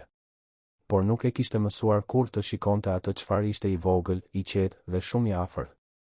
Dhe kjo, ndoshta, është mësimi i fundit dhe i hidhur i historisë së tij, se në politikë, si në jetë, rreziku real nuk vjen kurrë nga drejtimi ku po shikoni me kujdesin e plotë. Vjen nga ana tjetër, e heshtur, e papritur, e pashmangshme si logjika e të gjitha sekreteve të mëdha të mbajtshme për shumë gjatë dhe me shumë njerëz. A do të gjenden ndonjëherë ato dosje me kodet e fshehura? A fshihen ende nëpër ndonjë arkiv të harruar, në shtresën e dokumenteve të tjera, duke pritur dorën e studiuesit që do t'i gjej para se pluhuri t'i bëj plotësisht të palexueshme? Kapitulli i 11. Ka njerëz të cilët e mbajnë historinë brenda tyre si një barë të rëndë dhe të heshtur, jo sepse nuk duan të flasin, por sepse e dinë se fjala e shqiptuar, një herë e liruar nga goja, nuk kthehet kurrë. Ata njerëz jetojnë me ngjarjet jo si kujtime, por si prani, si diçka e gjallë brenda tyre, e papushtueshme, e pandar nga çdo ditë që kalon. Disa nga ata njerëz, ata pak që mbetën gjallë dhe me kujtesë të plotë derisa bota rreth tyre ndryshoi dhe u bë, ndoshta, paksa more e sigurt, rrëfyn copa të vogla të asaj çfarë kishin parë dhe dëgjuar. Jo kur gjithçka, por gjithmonë mjaftueshëm për të ndriçuar diçka nga hija e madhe. Sejfi Vllamasi ishte njëri prej tyre. Politikan, kujtimtar, vëzhgues i kujdesshëm i jetës politike shqiptare të gjysmës së parë të shekullit të 20, ai la pas vetes kujtimet e tij, ballafaqime politike në Shqipëri, vepra e cila mbeti për dekada si njëri ndër pak burimet e drejtpërdrejta mbi atmosferën e brendshme të qeverisë Delvina. Vllamasi shkruan me mënyrën specifike të atij që dëshiron të tregoj por nuk guxon të tregoj gjithçka, me elipsa të qëllimshme, me gjysmëthënie të shtruara me kujdes, me fraza që fillojnë dhe ndalen pikërisht para kufirit të asaj që do të ishte shumë e rrezikshme të thuhej plotësisht. Kur flet për financimet e Avni Rustemit, Vllamasi nuk jep emra, nuk jep data, nuk jep shuma. Por thot, dhe fjalia ka peshën e gurit të hedhur në ujë, me valët e veta që shpërhapen, se Rustemi nuk udhëtoi pa mbështetje. Kaq. Kjo gjysmë fjali, kjo 3 fjalë të zgjedhura me kujdes, është, për historiografin e aftë, ekuivalente me rrëfimin e plotë. Sepse Vllamasi dinte. Dhe Vllamasi zgjodhi me kujdes pikërisht atë nivel zbulimi i cili thot pa thënë, i cili tregon pa provuar, i cili e lë lexuesin të nxjerrë vetë logjikën pa e ekspozuar autorin ndaj akuzave direkte. Kjo mënyrë e rrëfimit, kjo arkitekturë e gjysmës zbulimit, ishte gjua e vetme e sigurt për ata të cilët dinin të vërteta të rrezikshme dhe jetonin në regjime të cilat e kishin interes të kontrolluara memorien historike. Shteti komunist shqiptar e kishte ngritur Avni Rustemin si hero të lëvizjes adhetare. Çdo nuancim i kësaj imazhi, çdo pyetje mbi financimet apo organizimin mund të interpretohej si sulm ndaj narrativit zyrtar. Vlla Masi, si shumë të tjerë, lundroi me kujdesin e anijes në ujëra të minjuara, mjaftueshëm i sakt për të mbetur kredibil ndaj historianëve, mjaftueshëm i vagëlluar për të mbetur i gjallë. Por ekzistojnë edhe dëshmi të tjera, copa të vogla, të shpërndara, të grumbulluara nga studiues të ndryshëm në për 10 vjeçar të gjata pune arkivore. Një ish diplomat shqiptar i viteve 30, emri i të cilit nuk u regjistrua kur zyrtarisht si burim, por dëshminë e të cilit historiani i caktuar e mblodhi dhe e ruajti, rrëfeu se kishte dëgjuar nga goja e njeriut të drejtpërdrejtë se vendimi u mor para se Rustemi të nisej dhe ai e dinte se nuk ishte i vetëm. Kjo frazë, ai e dinte se nuk ishte i vetëm, ka dimensione të shumta, nënkupton njohuri, nënkupton mbështetje, nënkupton zinxhir, nënkupton sistem. Një anëtare e familjes Delvina, e cila jetoi gjatë deri në vitet e diktaturës së pjekur dhe e cila rrëfeu copa të vogla të kujtimeve familjare të njerëz të besuar, kishte thënë diçka thelbësore, se kryeministri, natën e 13 qershorit, kur u soll lajmi, nuk u habit. Nuk u habit as pak. Shikoi letrën, vendosi mbi tryez dhe tha vetëm, le t'u dërgojmë ngushëllimet. Kjo mungesë e befasisë, kjo reagim i matur dhe protokollar i njeriut i cili ndjen lehtësim, jo surprizë, ka vlerën e dëshmisë psikologjike. Njeriu i befasuar çrregullohet, kërkon konfirmim, pyet pyetje. Njeriu që pret një lajm, kur ai vjen, vepron. Dhe Delvina veproi. Menjëherë, me rregull, me protokoll të gatshëm, si dikush i cili e kishte hartuar reagimin e tij paraprakisht, si dikush i cili kishte parashikuar çastin dhe kishte vendosur tashmë çfarë do të thoshte dhe çfarë nuk do të thoshte kurrë. Por historia ka mënyrën e saj të dhunshme për të rikthyer te njerëzit atë çfarë kanë shtyrë mënjan. Vitet pas qeverisjes, ato vite të gjata të marginalizimit gradual nga arena politike, ato vite të tërhequra dhe të qeta, Delvina i kaloi me heshtjen e dikujt që ka zgjedhur të bardh peshën e tij vetëm, pa e shpërndar të askush. Njerëzit e ngushtë të familjes së tij, ata pak që e kujtuan me detaje, janë unanim në një pikë, ai kur nuk foli për qershorin e vitit 1920. Jo asnjëherë. Jo me entuziazmën e ngadhnimit, jo me rëndon e reflektimit moral, asgjë. Ai e fshiu atë periudhë nga diskutimet e tij private me të njëjtën saktësi me të cilën dosjet zyrtare ishin fshirë nga arkivat. Kjo heshtje familjare, kjo disiplinë e heshtur e memorjes private, është ndoshta dëshmamore e vërteta e asaj çfarë kishte ndodhur. Sepse njerëzit e pafajshëm flasin lirshëm për gjërat e të cilave nuk kanë faj. Vetëm ata të cilët mbajnë peshën e vendimeve komplekse, vendimeve të cilat ishin njëkohësisht të nevojshme dhe të papërsëritshme, të drejta dhe të pafalshme, zhvillojnë atë lloj heshtjeje të organizuar, atë refuzim të çdo rrëfimi, të çdo justifikimi, të çdo gjurmës verbale. Avni Rustemi, ndryshe, fliste. Ai fliste me entuziazmën e herojt të bindur, me zërin e njeriut i cili e ka integruar aktin e tij brenda narrativit të pastër patriotik. Në gjyq, parajurjes franceze, ai nuk u paraqit si dikush i lëkundur nga pendimi apo i turbulluar nga kompleksiteti moral, ai u paraqit si shprehja e drejtpërdrejtë dhe e ndershme e ndërgjegjes kombëtare.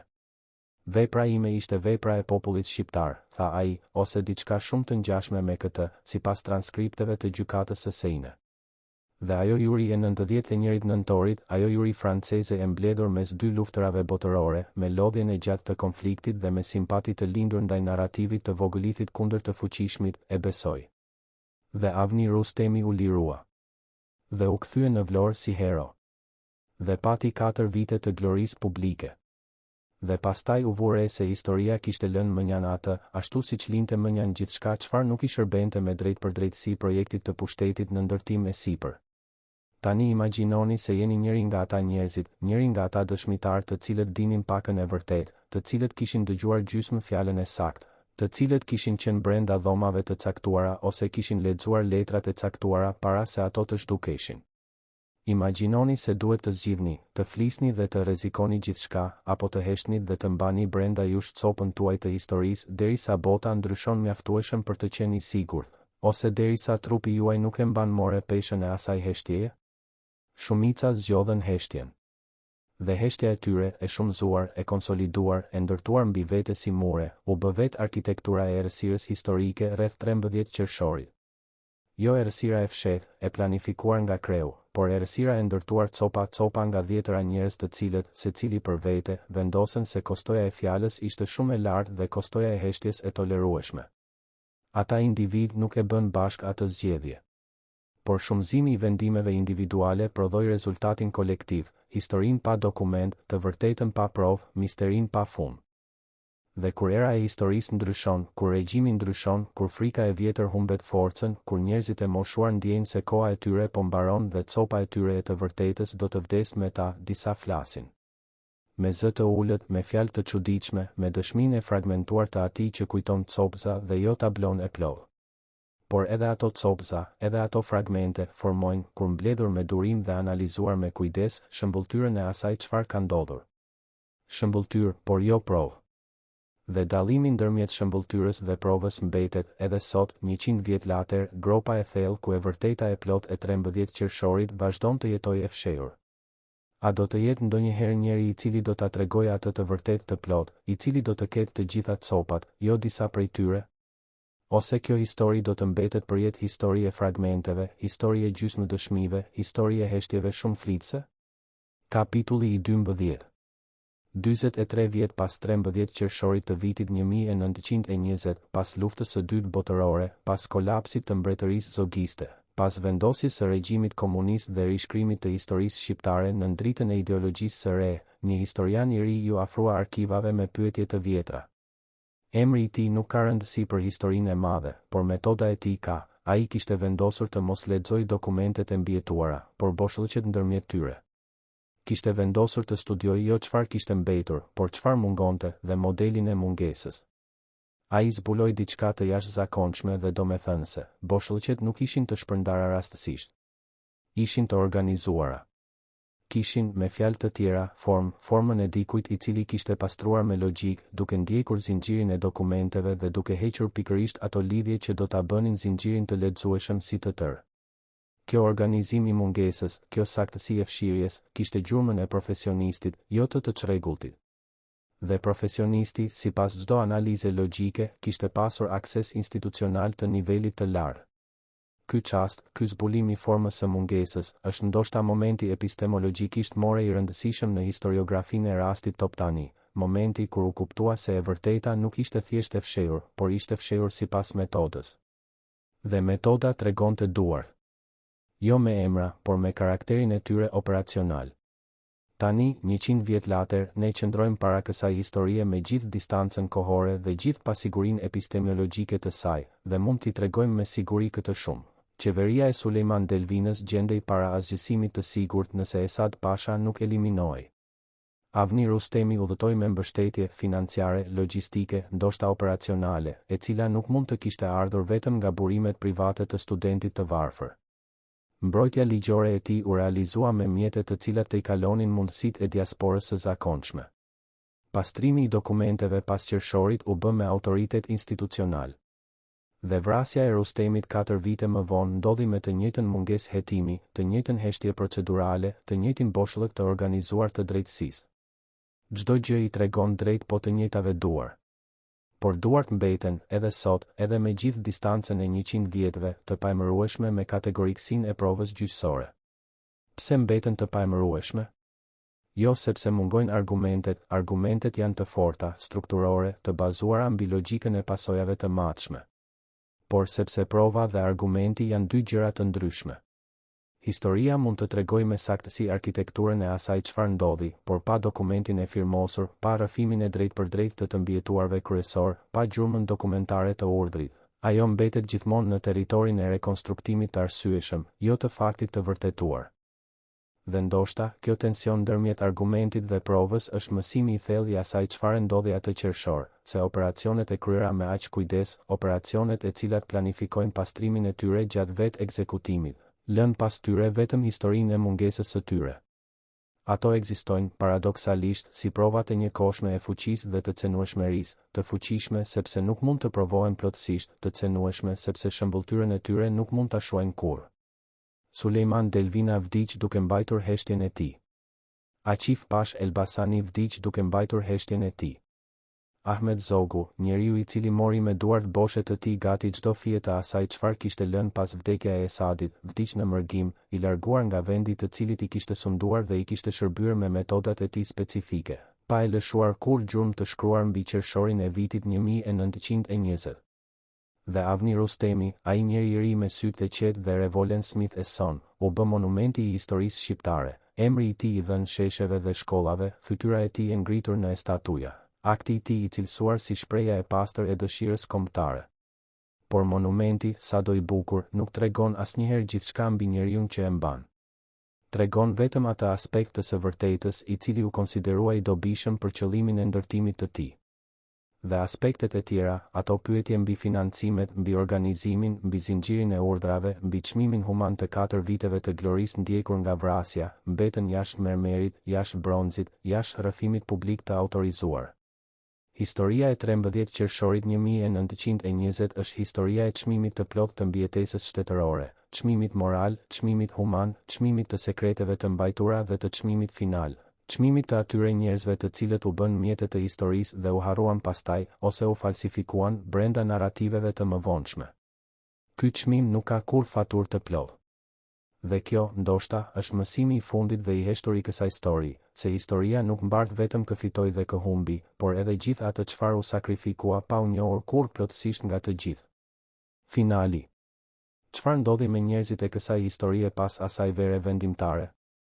Familja Toptani, ajo familje aristokrate e Shqipërisë së Mesme, me pronat e gjera dhe me historinë e gjatë nën Perandorinë Osmane, e njohu me dhimbje të beftë fundin e epokës së vet provat dhe pasuritë e Esad Pashës, të shpërndara nëpër Shqipëri dhe nëpër Europë, I kaluan kuriozitetit të trashëgimtarëve të tij, por ndikimi politik u shua menjëherë dhe pa mundësi kthimi.